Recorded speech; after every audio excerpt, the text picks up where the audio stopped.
Okay, welcome to One Stop Co-op Shop. Steve here at Bairnt. Steve, we're back. It's been a while. Steve and I haven't talked for a while because he has been on a family vacation. So it's good to have you back, Steve. I hope you had a wonderful vacation. I hope everything went great. It's good to see you. How are you? How was your vacation? How was it? Tell me. Oh boy, story time.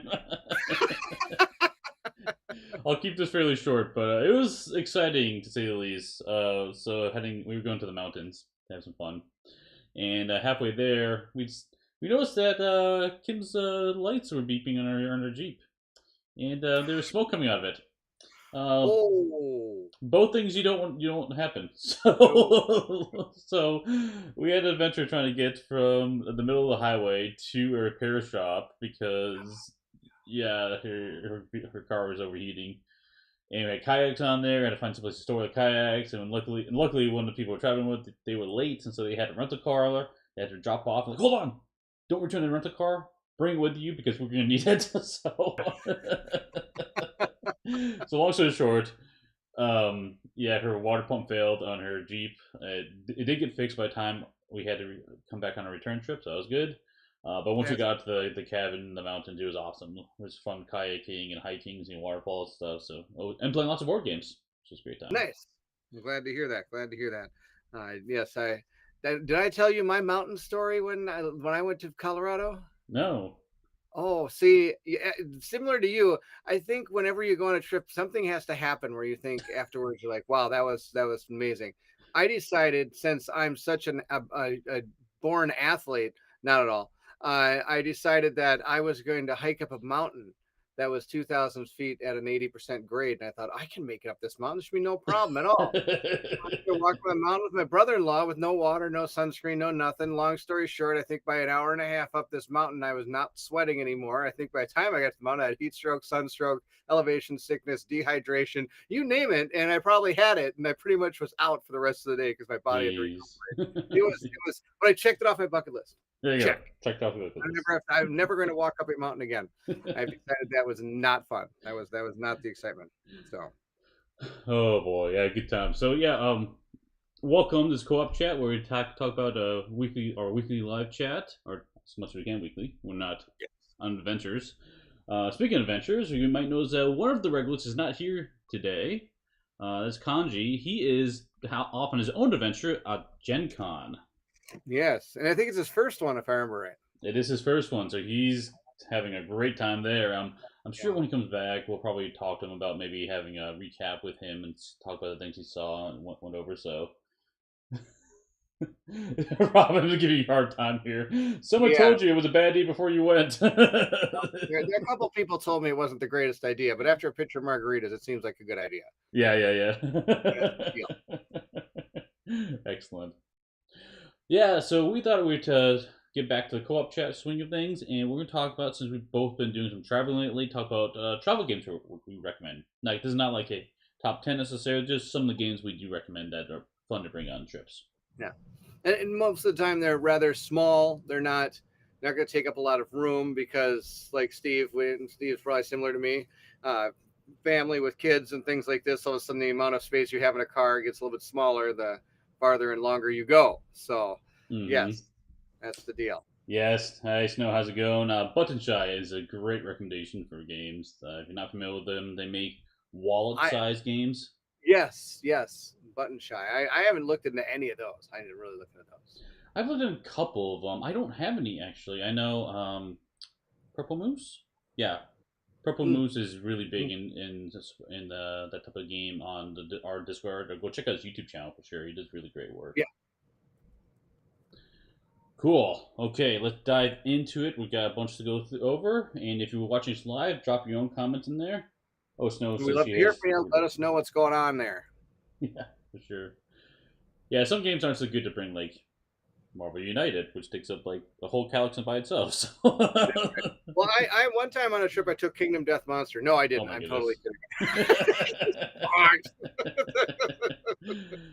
Okay, Bairnt, you want to go first with All right, I'll go first. Which one are you gonna throw up there for me, Steve? let's start with the villagers. Villagers. All right, so I don't know what made me do this, but Sinister Fish, okay, the creators of those wonderful stickers for Gloomhaven, made games. They're actually on their third game that's similar to this concept and this size. This is called Villagers. This was their first one they did. It's a tableau building game where you're trying to build this tableau and they get points based on how it all is built at the end. It's a card drafting game that it is competitive, played with 1 to 5 people, and you're in charge of basically building a village. And as you build the village, once at certain points you're going to score points, and whoever has the most wins at the end. Now they've reinvented this now 3 times. The last one just finished the Kickstarter, so if you're interested, you could probably jump in on it. The most recent is called The Moon, or Moon is their third game they just did. The one before it was called Streets, where again you're this time, instead of building your own village, you're working together to build streets, but you're scoring points off of what other people are placing down and trying to close off streets to gain points and things like this. So it's kind of an interesting take on it, where instead of just yourself, you're building stuff together and you're still trying to score the most points, which is pretty neat. So, and now when The Moon comes out, I'm super excited for it. That's going to be just another take on this great genre of games that they've been putting out, which are these small boxes about, I would say, about that tall, this big. I mean, barely, and we get deep. You can see deep on my, that was fantastic, about this deep. So it's like it's just enough. It's almost like one of those like small, like Magic the Gathering, like card things. That's all the box is, and it fits everything perfectly. Then it just comes right along with you, and it's good to go. It's lots of fun. My wife and I, we take this on all of our trips, and a lot of the times we'll bring other games too, and the next thing we know, we're playing this again more than any other game, because it's also very quick. It's probably not more than like 15 to 20, 30 minutes at the most. So even my son started playing it last trip we went on. It was really fun. For sure.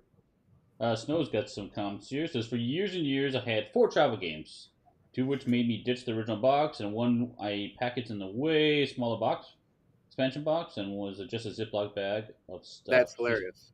The games were Mysterium, Pandemic the Cure, Race for the Galaxy, and Hanabi. That's pretty awesome. Those are good ones. Yeah, actually, speaking of which, I don't have it on my list, but I did bring Pandemic the Cure with me on the recent trip. So yeah. Is that one where you're on the plane and you have, it's like is that a real time game? No, that one is, what one's that called? Hot Shot or Hot Spots or something, or it might be Hot Spots. Zone? Yeah, I can't remember what that one's called. But no, the Cure is the dice version of it. So okay. Yeah, you've got a circle and you've got 6 locations around. You roll dice, and that's where the cubes get placed. And you try and move the cubes in the middle, and also the treatment zone, and move them out. And it's just really, really clean and quick and plays well. I'm a big fan of the Cure. Rapid response. Thank you, Snow. Rapid response. Thank you. Yeah, Hot Zone was the, I think, North American small version of Pandemic, I believe. So that's right. I have that one. I got that one so the kids could learn it. Yep. Yeah, that's a good one. Villagers. Yeah. So let's keep going. We got a bunch of games to go through. I'll pick a next one here. Let's see which tiny epic Steve throws up. Let's do something else first. Let's do this one. Just One. So this is I got right next to it too. This game is a pretty small box, and it is probably my favorite party game, I would say. Yeah. And it's great because it's easy to carry, and can play almost any number of players. I think it plays, 7 on the box? Yeah. You just need a little whiteboard. But the really nice thing about it is it's super easy to teach. Like, it takes, no more than 5 minutes max, and that's with rules questions. And you can play it without needing a table and everything like that. You can just sit around wherever the people are. If they're sitting around like the fireplace or something like that, just give them the whiteboard, and you just pass around the card, tell them what number or word it is, and it works excellent. And so this is a word association game, cooperative, where one person is the guesser. They choose a number, and the number tells them which word on the card they need to guess, and everyone else around them needs to write down a single word to provide a clue so they can guess that secret word. However, the catch is, before all the clues are revealed to the guesser, all the clue givers look at their clues, and if any clues match, they're removed from the pot. So you're trying to give unique clues. So it's funny because this one might be a really obvious clue, but if everyone writes it down, guess what? It all gets removed. It's a really, really fun game. Plays well with lots of people in a small box. I definitely recommend it. my crowning achievement of that game one time was when we were playing with 4 people. 2 of their people had not did not get a word because they got erased, and my other friend turned around the word non lethal, and I looked at him and I was thinking, they're like, you can pass. I go, Batman. He goes, no way. Nice. Which is Nice. fun because you get those kind of moments in that game. Oh Yes, yeah, for that's sure. a great For one. sure. Yeah, so some other comments come up here, and Avis says in his current bag, he has the Fox in the Forest duet, the Crew, and the Mind. Mm. Those are all excellent, excellent choices for sure. Again, Hot Zone makes a great travel game due to the small size. Yeah, the big one about this is all these boxes have to be small size, easy to Yeah. transport. So Yeah. that's a big kicker. Yeah, so it takes out pretty much all of these back here. They're all out. Those all. Right, exactly. Oh, Robin says just one is always a hit. She loves that one Yep. too. So, yep. We play it quite a bit at our house and things like that. When we have like family gatherings and stuff, it's always a lot of fun to bring out. Oh It's yeah, a good game. it Good game. excellent, excellent game. Definitely recommend that one. Okay, let's move on to another one. Let's since we kind of mentioned which one did we mention recently? That Yep, just go popped up. for it. I forget which one was mentioned in here. So we mentioned the Crew. That's it. That's the one I was looking for. The Crew. No, I don't know what my list could possibly be. There you go. You can talk about the Crew. This one. This was introduced to me by Peter when he came to visit during Con of the Heroes or Hero Con or something that was here at Minnesota in Roseville for the Fantasy Flight Games Center, Mm-hmm. sorry, Game Center. I don't think it's Fantasy Flight Game Center anymore, but anyway, and I really enjoyed this. It's a trick taking game, but it's a cooperative trick taking game, so it's really fun. Again, this is the newest addition to my travel lot of games, and we actually spent a night playing this on our last time going out. And again, my son joined us again to play this. It was the first time he'd ever really played a trick taking game, so it was a lot of fun to kind of teach this kind of system to him. And it's a really good game. It's a lot of fun. And I have the second one, not the first one. So it's kind of neat that they have this little storyline that goes along with the missions that you have to do. I haven't played the actual Crew yet. I have played the second one though, and I think they're coming out with the third one if I remember right. I think it's in development or if it's coming out soon or something. I might be wrong. Might be wrong. Obviously, I'm only half right most of the time. So I'm not exactly sure what the deal is, but that's the Crew. Yeah, you have the deep sea one. It's the second one, correct? Yeah, I'm pretty sure that's what it is. Oh, so yeah, this one is a really fun game. I played this a lot online with Peter, Jerry, and Mike, and we had a blast playing this one. If you're looking for a trick-taking game, this is the one I'd probably grab off the shelf for sure. Yeah. I think Fox and the Forest Duet is another one. I haven't played it yet, but that one is strictly two-player. The Crew Yeah. is like 3 and up. Yeah. I mean, So you yeah, can that's play why two, we're but 3 and up. that's why it worked so well for us on the trip, is because my son's at the age where he'd like to stay up and play some games now. And Deep Sea, I think that's the name of the second one. Yep, Yes, Deep Sea is the one. that's the one, and that's the fun one. They're both fun, and you get it's cool because actually you never know what you're going to have to try to do. You always have this deck of cards about that big that has your mission kind of that you have to do, and it's fun because it's not like, oh, you lost, now what are we going to do? Well, a game usually only takes about like minutes to play each mission. So, oh darn, we just shuffle them all back up and do the same one again over and over again until you get it. And it's not that big a deal. It's just a lot of fun to try all the different ways to try to win the game. Exactly. Yep. That's a really good one. Mm-hmm. Okay. That's my newest addition to my collection of games on. Nice. Okay, I'm going to jump to another one. I know Snow's on the chat, so I know she likes this one a lot too. Oh, she does, huh? Yep. Samurai Spirit. So this one, it's a small box. I love how small it is. So this is a game I bring with me everywhere. I love it. It was the game that Antoine Bowser created after Ghost Stories. So it's not like Ghost Stories, but it is a cooperative game, and it's kind of a lot of people described it as cooperative blackjack, which I get that, but it's really about combos. And the whole premise is there is a village that you need to protect, and you are all samurais, and you need to survive 3 waves of enemies. At the end of 3 waves of enemies, if the village is still intact, which means there's at least one building and one person alive at the end. You win the game. And the cool thing about this is everyone has special abilities, and you can eventually turn into an animal spirit. So like one guy turns into a bear, another guy turns into a warthog. There's a monkey in there, and they get like these superpowers. And you're trying to hit this magical chi value, which unlocks new really powerful abilities. And so you work together, passing around cards, trying to figure out how to achieve these values and get through the deck. The one thing I like about it is it plays 1 to 7. It's a small box and it doesn't take that long, and it's only 30 minutes or so to play. So it fills a big wide range of gaps of like what situations you might be in, and it's one of those few board games that plays a high player count that's not a party game. So this one is a big recommend for me. I played it once with you. Oh, thank you, Snow. It's Kai value, by the way. Chi is in Ghost Stories. Thank you, thank you. I always get those mixed up.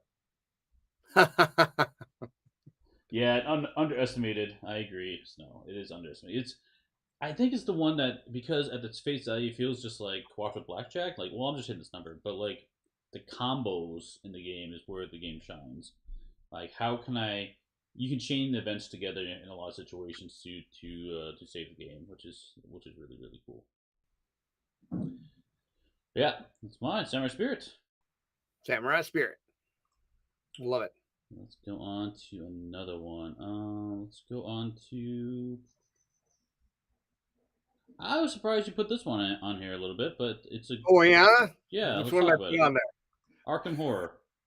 Oh, okay. See, I always when I go on a trip, I always bring an LCG. You're like, but how do you bring an LCG? It's like I've got like a crate the size of like Tucson in order to carry all my stuff around, right? What I do is I'll grab one of the pre-made investigators that's already made for the game.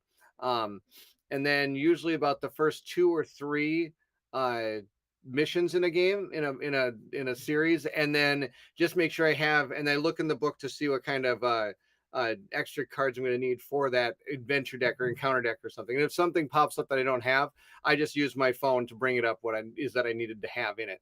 But normally, because normally it's not at the most, it's maybe a card that you should have brought is something like that. So I've never had an issue with this. This is actually kind of fun. One year we actually did enjoy sitting down and playing a few Arkham Horror LCG missions together, my wife and I. And it was actually the first introduction into Arkham Horror was when I brought it on a trip. Mm. So, and when I went to Florida, I actually brought like the first few was it cycles of Lord of the Rings and was attempting to go through some of those in my downtime while my kids were playing in the pool and things like that. And I was just sitting by the side. I was like, I'm going to sit under the shade and maybe play a little this Lord of the Rings game. Let's see how it goes. I failed miserably, but it was fun just to be able to sit there and kind of just it's a relaxing thing because you're not like digging into a whole bunch of stuff you have to do. There's not a lot going on. You can just like you can even leave the cards there and just hang out for a little while and jump back into it. So yes, I know it's weird that it's on the list because it doesn't because it seems like it's something you wouldn't really bring out very much. But when you only have to again bring like a card box that's only about that big, it works out okay. Yeah. Though, if you ever try to take one of these through the airport, I don't know what it is, but they make you open it every time.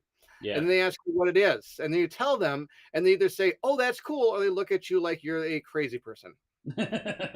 Yeah, actually had discussion. I used to travel a lot for work. I used to bring good board games with me all the time. And I had a discussion with them about this, and it has to do with the cards themselves. The Hmm. cards are the material they are that it's very dense, so they can't see through it very well. Ah, okay. And so if you have like lots of cards or stacks of cards, they're going to ask you to pull it out. Many situations, maybe not every situation, because Yeah, whatever. But it's just cards, so no, they don't really care. But yeah, right. Once you open it and show them what they are, like, oh, really? You got a whole bunch. What are you doing with like thousands of cards in a box? exactly. Yeah, so it's similar to LO2R. Sometimes took with me, for example, just a 2 hobby expansion, a small deck. Yeah, I mean that's a nice about the living card games. If you have a deck already built and you have a few questions going, it's a couple decks of cards, maybe some tokens, and you're good to go. So Yep. it can be transportable. It's not always, Hmm. right? So, Right. speaking of which, I'm excited for going out to meet Bairnt later this year for Con of the Rings. It's gonna be awesome. He's gonna come out. We're gonna play some Lord of the Rings for a long time, and then he's gonna come back and play all the games I've told him he's supposed to play. Exactly. Exactly. And meet me at my table. We're gonna do it. A Frank has one suggestion on here I've not heard of actually. Q-less. It's a solo or co-op crossword dice game. It goes everywhere with us. I've not heard of this one. Have you? I've heard of it. I've never seen it or played it, but I've heard of it. Yes, I have heard of it, Okay. but I'll have to, that's all I've heard. I'll have to check that Get it? one out. Hmm. Cool. Yeah. Okay. Let's keep going on stuff. So speaking of, actually, it might be a good tie in here. Speaking of games people haven't heard of, at least I'm pretty sure people haven't heard of this one. Most of the time, I don't even know your game, Steve. Here it is. This is the one I'm looking for. Twisty Little Passages. Oh my So gosh, this game is amazing. it is awesome. I have the book right here with me. And this is only a one player game, just heads up. But it is a book, and it's all laminated pages. You can design it right on them with a whiteboard. But basically, it's a bunch of puzzles. That's all it is. It's dungeon crawls, maze stuff. And it is a fantastic game. The puzzles are so well done. I kind of wish they would make another one. I haven't even finished the book, to be honest. So, but you got different stats. You've got defense, health, and attack, and you're running around getting keys to unlock doors. You're defeating monsters, and each monster, depending on your stats, well, there's a little chart on the left side that tells you how much health you have left after defeating the monsters. And each dungeon is designed so you end the game with only one life. So it's a very tight game. It can be very tricky to figure out how to make it work. If you're interested at all in this game, you can go to Twisted Little Passages, the website they have, and they have some print and plays, and so you can try the first few puzzles by on your own. Just print them off. You don't need anything. Print off, try it out. But the game definitely develops on itself. There's some really cool things they add into it. There's some secrets you can discover as well. But yeah, I can't say enough good things about this one. This is one that I brought with me on a recent trip. I was out there in the woods, just solving some puzzles, enjoying the fresh air and the outdoors. It's a great, great game. That was such an interesting experience for me because you had said, "Hey, we're going to interview this guy," and I'm like, "Okay." And you're like, "Go print and play a couple of these." Okay. My wife and I sat down and we like worked hard to try to get through these and realized how awesome this game was. Like, this is amazing. She actually was trying to get it for her school for some of the gifted and talented elementary students so that they could use you because it's a really a thinky. It's really like it really takes a lot to think about how to get through this. It's not like super easy. It's not like it's not a super easy experience. It's like it's tough, and sometimes you think the path is the one. It's almost like Robert Frost. You should take the path that's less traveled in order to get to it and get Yeah, the win. yeah. Sometimes, which is pretty neat. So yes, and I think you must be according to Robin. You have to bring paint the rose red. She seems to be pretty adamant Yeah, about. so I can bring Paint the Roses, which I did bring on a trip. That's another game I don't have on this list, but it's the box isn't so big. I played the game probably 8 or 9 times, something like that, over the past like 3 days on my trip because they loved Wow. it. Couldn't stop playing it. So it was really fun. But yes, for Twisty Little Passage. So the one thing I will mention, the puzzles on the website are the starting ones. They're the basic ones. Like the first one you get through without too much difficulty, but they ramp up quickly, really quickly. They get difficult. So we have fun in the house. Like we'll play it on the house every once in a while. We'll be on the puzzle, and we'll pass back and forth and talk. My wife and I will talk about it. Like, oh, did you solve this one? How did you get past this one part? And it's really good. And yeah, it's based in footnote. It's basically a game book. It's what it is. Game book. Bring a whiteboard marker. You're good to go. Let's see. Yeah, and I could bring that up as well, Robin, if you want to try it. So. Simulo also has just a deck of cards, and I can play with it with any age range. While Amos is the cutest version. That looks like a good one. I've not played that one, but I think Mike and Peter have played it, and they were very fond of that one as well. Cool. Let's keep going. Let's Do I have see. any left? Yes, we got some more left. Let's Oh, see. Oh, that's a good one. is it? Hopefully, I have enough time to cover this one. There's a tie-in for you. Fuse. Oh, Fuse! This was so fun. This is also. I took this on my trip to was it uh, Dallas? I had to go down to Dallas for a work trip, and the person I went with, I made them play Fuse with me in the airport, and we had a lot of fun. We had a lot of fun doing this. And Fuse is super fast. It's at the most like 10 minutes because it's a timer, and you gotta take away all the bombs in the middle of the table. That's your goal. And in order to do that, you've got to get different dice out of there. And everybody's talking and everybody's grabbing dice and everybody's having a good time. And it's a blast. Last time Peter again was down here, we played this with Robin and Colin. We all got together and we're sitting there playing this one, and we all agreed it's probably the funniest and funnest thing we did all day. But because it wasn't a thinky game, it was just rolling dice and laughing the whole time. And Peter was like standing up in his chair, like over the table. I just need a blue two. I just need a blue two. We take the dice out, roll. That's not a blue two. Because of course the way you're defusing his bombs is either by the color of the dice or the number on the dice, or sometimes both, which means it's almost impossible. So, and then bombs of course have different difficulties, and you can add in different things that make the game harder or easier, however you want to do it. They have different scaling difficulties and stuff, so it's really super fun. And I think if I remember right, they're coming out with another game. I'm wondering if it's gonna, I think it's about in the similar same vein, but I don't know. I know Colin was telling me about it. I think they're coming out with a game that has similar concepts, but I don't think it's going to be the same. I don't think it's like an expansion to Fuse. I think it's something different, but might be the same thing or same vein of some kind. They already made one. I'm trying. The Did they? name escapes me. I played it. It was like a medical. You had to like heal stuff. I can't remember the name of it Is that offhand. what it is? Okay. Yeah, I don't remember. It's But just the opposite of blowing up. You're healing it people. was. I will say that I like Fuse better. So, and this is a good one because the other box. Oh, what is it called? Adrenaline or something? No, it's not adrenaline. Oh, it's gonna Flatline, drive me nuts. lifeline. Lifeline? Oh, maybe that's what it is. Yeah, yeah, that might be it. But yeah, Fuse is really great. I don't have this in my collection. I need to get a copy of this when I think about it, because I've had a blast playing this one. I played this one a number of times. It's really good, really good. Mm-hmm. Snow mentioned another one: ultimate travel game for any occasion, any age, any skill, any weather condition, which is true. Hive Pocket, which is a it's Hot pocket. only I eat those all the time. a Hive No, I'm Pocket. I hope you know.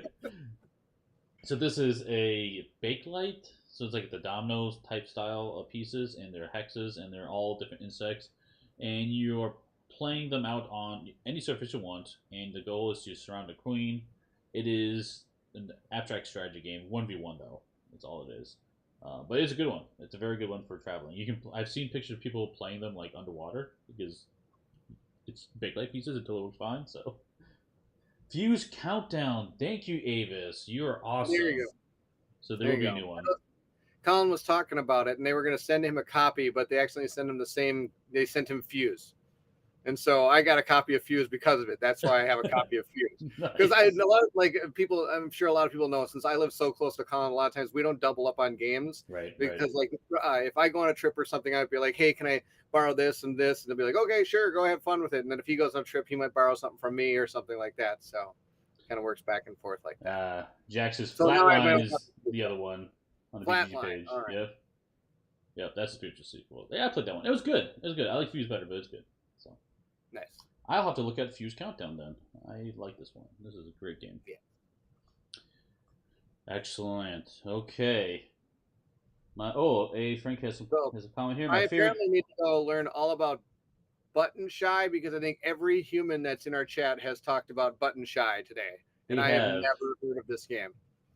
Oh, it's a series of games, right? So Oh, it's a series of games. yeah, they're all wallet-sized games. Rogue was mentioned earlier. That Oh, one's got a lot of praise lately. Skulls and Sedlic, especially with merchants, champions, and executioners expansions.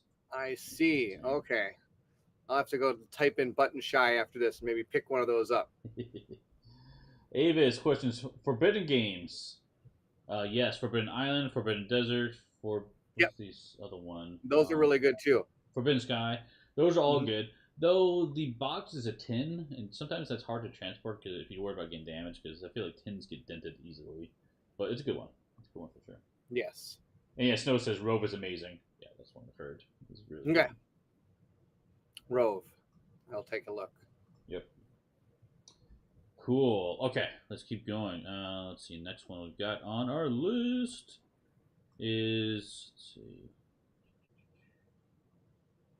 Okay, let's go into the one that I know no one's gonna be surprised about. If you know me, it is Tiny Epic. Epic everything. Tiny Epic everything, which right here.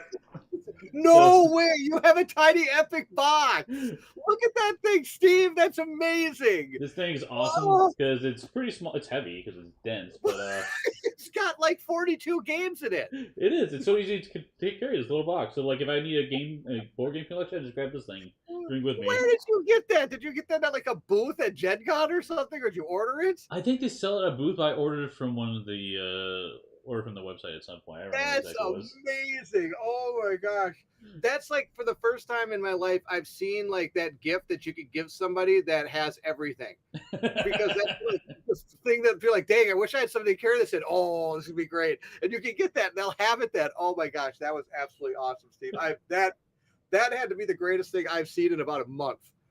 Yeah, I'm glad to make your day. Yeah, it's great because I brought it with my trip, and I just grabbed it and go. Everything packed up, and it's a variety. So like, hey, what do you feel like playing? Now, Tiny Epic Games, not all of them are cooperative. Heads up, all of them do have solo though. And the nice thing about Tiny Epic Games is, actually, let me grab one of the boxes. You can see how big one of the boxes is. Is they're all the same size for the most part. They started doing expansion boxes at different size, but they're all very very small. So you can see, well, green screen's gonna mess with this green color apparently. Um, but yeah, very small, and it's actually very rugged too. Like you don't have to worry about these games getting damaged. The one thing about Tiny Epic though that you have to be aware of is while the box is small, it tends to be a table hog. You will need a table to play these games out. I I tried playing Tiny Epic Defenders on an airplane once, and I had to use both trays, and it kind of worked, but I think that's the only one I can make play in a small area. The rest of them take up way too much space. But yeah, the one of the recent ones, Tiny Epic Dungeon I have on the screen here, I do recommend that one. That's a really fun dungeon crawl. I played that a lot with Ryan on our Discord. It's been good times. He just jumped in, Ryan did. Oh, great, perfect timing. Yeah, exactly. There Perfect he timing. is. Now I've heard that the dungeon crawling one is actually pretty challenging too. It's not Yeah, like a walk in the park. it is challenging. It took us. I'm trying to remember how many attempts we had to do, Ryan and I. Maybe 4 tries before you beat it, or something like that. It's tricky. It is very tricky. It's on a time crunch, and you can do some fun combos with the loot you grab. Where there's a lot of loot and stuff. So a lot of other characters to try out. But yeah, for a travel game for you, Bairnt, because I know you love dungeon crawls. There you go. Time pick dungeons. That's right. That might be something. Instead of taking my Shadow of the Brimstone with me, I can take that game.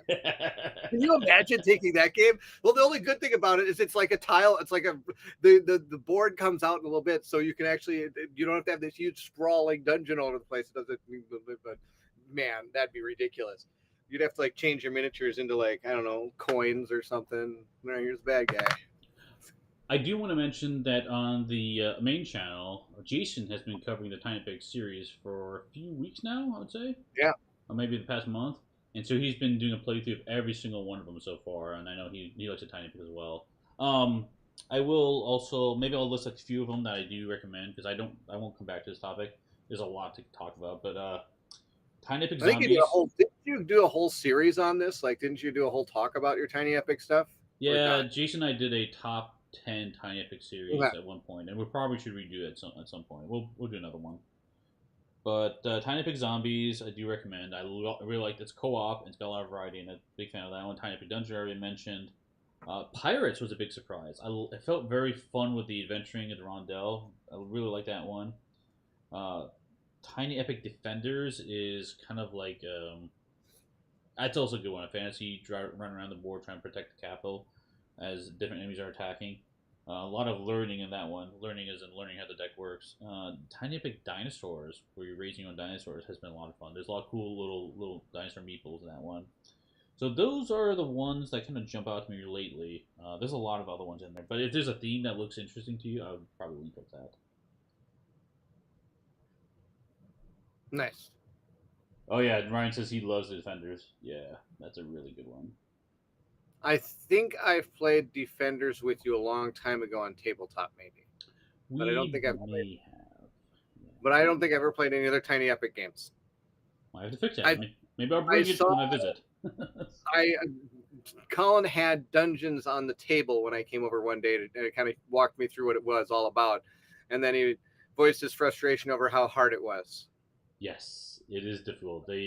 I recommend, especially in your first plays, giving you some more time. There's like a Yeah, torch that moves as a timer. It moves at the end of every player's turn, so I would bump it up a little bit. It's cheating, yeah. yes, but it makes it it's good to Is it cheating learn when you're having fun? exactly, exactly. So Yep. I say that in a lot of my playthroughs. Like I might have moved that wrong, but you know what? The movement can be a little wonky, but that's okay. As long as you're moving them and you're having fun, that's all that matters. exactly. Okay, let's keep going. Let's see what's the next one. Oh, you had a couple of games that are related. Let's talk about Oh yeah, that those. one. The one where I put Madara and something else on there. No, I'm kidding. I didn't put Madara and Mataras. Myth on my list, right? All the time. No, I didn't put down this one. No. What did I put? What did I put down? You have escape room games, unlock Oh and my gosh, exit. yes. Yes, we bring it. We usually bring. We try to bring at least one of these with us every time we go, because this is a super cool one. Because you can be playing it, go to bed, leave it out, because it doesn't take up a lot of space. Usually, like especially the exit games, and then anytime during the day, you can kind of look at it and kind of try to figure out the puzzle and kind of look at it again. We read some what you're supposed to a little bit, and then go and about whatever you're going to do for the day, or come back and have to maybe make dinner and eat, and after that, just kind of look at it again, and then maybe do something as a family or something, and look at it again and try to do some stuff. So it's really fun. I know that they supposed to have a time limit, but we don't I think have ever played with the time limit. We'd rather enjoy just kind of trying to figure it out and do that kind of thing as opposed to like, oh, I got to get this done in 60 seconds or 60 minutes. So those are good. Those are fun. We have the Star Wars one. That's the newest one we're working through. Nice. Yeah, Yes. I play unlock and exit is the you said the other one like either of those type games. I've only played I don't know if I played exit. I played unlock. I played a few of Hmm. them.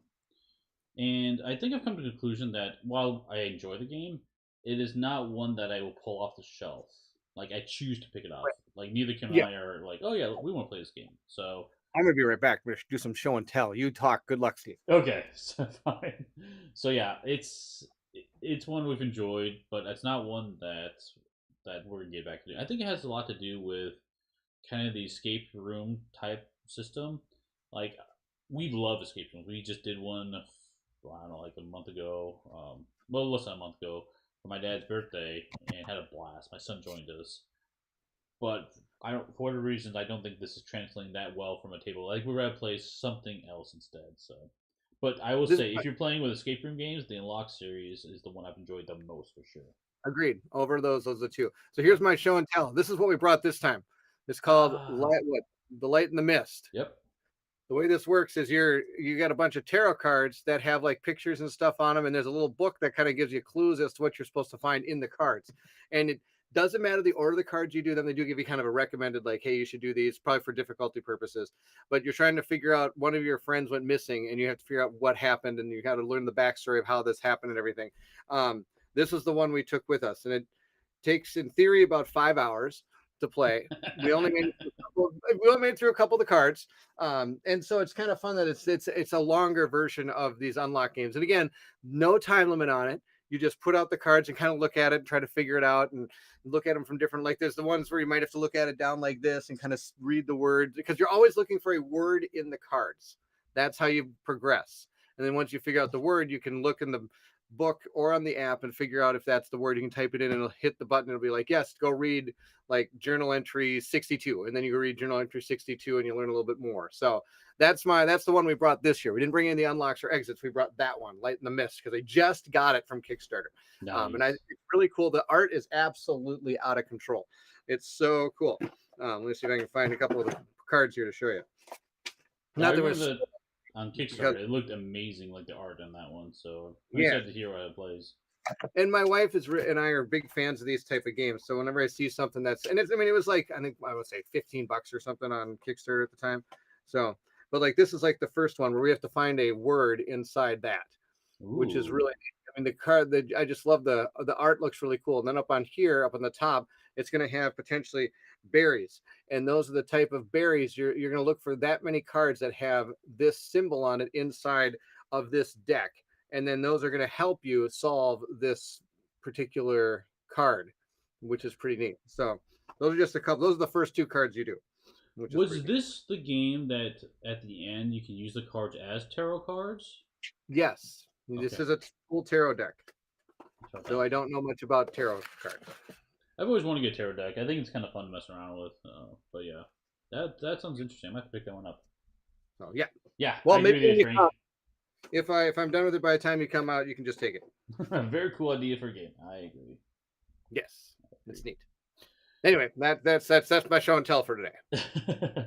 I think that's our show and tell for today for both of us. So we covered a lot of games. We There did. are plenty more that I do bring on trips and I can talk about. But I think that was I think it was a pretty good list. Pretty happy with that one. Well, it's a pretty good list, and I remember you used to travel a lot, so I can see that this is kind of a. I could see this being a majority of your collection at one point in time. Yeah, I used to travel all the time. Used to not know if I was gonna be here next week or not, so it was a lot. But I have a new position now where I don't travel much at all, so this is great. All right, Nice change. Nice change. you could be family Steve. Well, yeah, and I can do more content for you guys, which is That's helpful. true. Which because when I'm on the road, the content not No. happening, not happening. Well, So I remember that. That was back when you're like, "Are you gonna get something, Steve?" I was like, "I don't know if I'm gonna be here next week." it's so true, so true. Excellent. Well, I want to hear what you guys think. Like, what Mhm. games do you bring on travel? Put in the comments below. I love to see what everyone else brings, and if anything we missed on the list, anything that stands out to you, because there are already some games that people have talked in the chat that I need to look into. So, Yes. Which one do I have to get? I have to get Rove. Row from Button Shy. Yep, yep, That's just my Row. plan. What do you got coming up, Steve? Now you're Well, back. yeah, there is. I know this week has been kind of light due to Gen Con and just vacations and stuff like happening. But I do have an interview with QML. I'm going to be dropping later today. And Hmm. so sat down and talked about the shipping situations about board games. It is, hopefully you guys find it interesting. I found it fascinating. So asking about, well, how is this current shipping situation? Is it going to get better or worse? So go check that video out. It is a recorded video, but it will be on this channel. That's going to be pretty cool. I'm excited for that one because I know this is kind of on the. I think a lot of people are struggling with this issue. So I think hearing it from not necessarily the horse's mouth, but hearing it from that perspective as opposed to the perspective that we hear it from, which is more of the publishers and the game designers. I think hearing it from their point of view will be very enlightening. I think. Yeah, and the guy I interviewed, he's from QML, so it's Quartermaster Logistics, the shipping company. But Hmm. he also has a huge board game collection, so he's on that side of it. But he's also was part of a work with publishers as well, so he's seen like all three aspects of it. Oh, that's really cool. So he's got a lot of different avenues to explore. Yeah, That's really cool. exactly. So yeah, that'll That'll be be. awesome. I gotta do some mind editing to that one, but that will drop later today, and there'll also be a podcast for Sunday. Sweet. That'll be good stuff. I'll be looking forward to that one, Steve. What about you, Bairnt? Well, Steve, believe it or not, I might actually have some words for you this time as opposed What? to, I don't know. Well, right now I am slowly painting through all of my Oathsworn stuff. I just finished up the houses. So So good. we are, if people haven't noticed, Colin has been joining me for some of my live streams lately, and we've been having an absolute blast playing Stars of Karios and Oathsworn. We are going to continue that in a couple weeks due to family obligations and things. We're not able to get a recordings or anything like that done for the next few weeks, which is totally fine. It gives me some chance to catch some other stuff. My son and I did finally finish all of the Sentinels and things for the Marvel United. So he and I are going to be recording Marvel United. Hopefully, drop that this week. That's my goal. We'll see if that happens. I am going to be doing another painting episode. We're going to be painting up the what do you call them? The armor system for the Oathsworn. It's right here. We're going to be painting this thing up this weekend. At some point, I'm going to probably drop it. We might do it Monday or Tuesday. We'll see what day works best. On top of that, I reached out to the group that is in charge of this paint line called Turbo Dork. And they are sending me some paints and are going to join me on a live stream, maybe not this week, but next week, where we're going to be painting up more Stars of Icario ships. And he's going to probably talk about the paint set, the paint line, and what goes into these paints, because these paints are absolutely out of control. The reason they're called turbo shifts and is because depending on the way you look at them in the light, you get a different color out of it, which is Mm. blows my mind. I can't even believe it. They even got one that looks like a star pattern. So like as you're painting it and you look at it, you can actually see this like all these different like star pattern colors in it, which is absolutely out of control depending on how you're looking at it in the light. So I'll be doing a painting episode with them on. And then once some of my friends get oath sworn, I'm planning to do more painting episodes with them. Kanji and William from Hungry Gamer both are interested in joining me for another painting with pals. Once they get their oath sworn, we want to paint oath sworn together. So I have to make sure I got some oath sworn left to paint when they come, because otherwise I'll be like, "What are you painting?" Well, I'm not painting oath sworn. I've already painted it all. So I got to make sure we get. I have something to paint, but there's so much to paint for that game. I'm not too worried about it. And I think that's about all I've got. I also right now on my Patreon, I'm put a poll. So those that are part of my Patreon, please go check it out. I basically said, hey, I've been really having a lot of fun with Oathsworn and Stars of Karios, but I know there's a lot of other games. And I listed a bunch of them and I said, I need you guys to vote on what you want to see on my channel. So right now there's a poll going on as to what what we're going to play next, and it's pretty deadlocked, so need some people to help move that in one way or the other. So other than that, I think that's all I got, Steve. So believe it or not, I got stuff coming. You got stuff. Nice. And the playthrough with my son for Marvel United might actually hit One Stop Co-op Shop. I'm going to talk to Mike and see if you'd like that on the channel. Cool. But we'll see how it goes. Yeah, I got we're gonna continue our Pandemic Legacy Season 0 play. That's gonna be a weekly thing with Kim and I. That'll be every Monday night in the near future. And then I have a new game I'm gonna play, a preview with designers, and I should have pulled this up earlier. I apologize. Pull up real quick so I can tell you what that one Steve, is. so not prepared. Oh man, I tell you. Yeah, it's on my calendar. I'm totally kidding. For those of you that don't know, Steve spends so much time getting all these things prepared. It's absolutely out of control how prepared he is for these things. Try It's so to nice. try to. It's so nice. Tiny Robot Love Doctors. That's gonna be Um, Wednesday. is this family appropriate? Yes, it is. Okay, good. Yeah, it seems interesting. So we'll take a look at what that is about. So I haven't looked too much into it yet, but it looks kind of cool. So it's gonna be a playthrough with the designer. So Nice. I'll have to check that out. That'll be for sure. And then next week we might try to get Kanji back. Maybe do some Gen Con recap with him, even though it might just be the Kanji show then. that's what I'm thinking. It might be Saturday, assuming he's back and ready to go again. Yeah. For Co-op Chat, we'll do a Gen Con recap and ask him about his first experience at Gen Yep. Con. So. And then he can show us all the fun things he brought back for not us. That's right. That's right. And Steve and I were talking off air. We do kind of regret we didn't go to Gen Con this year. I think at the time when we were supposed to sign up, we didn't know what the situation was going to be. But looking back, I think it would have been a good time to get out and have some fun and see a lot of people. Absolutely. We'll go next year. Yeah, for sure. Yes, no. Kanji Gen Con recap with Stephen Bairnt as background noise. Yep, pretty much. Yep. That'll be totally what it's going to be. I might even paint a little bit during that episode. Excellent. Well, that's going to conclude our stream for today. Thanks everyone for joining, and we'll see everyone at the next stop. Bye, everyone. Thank you so much. Bye bye.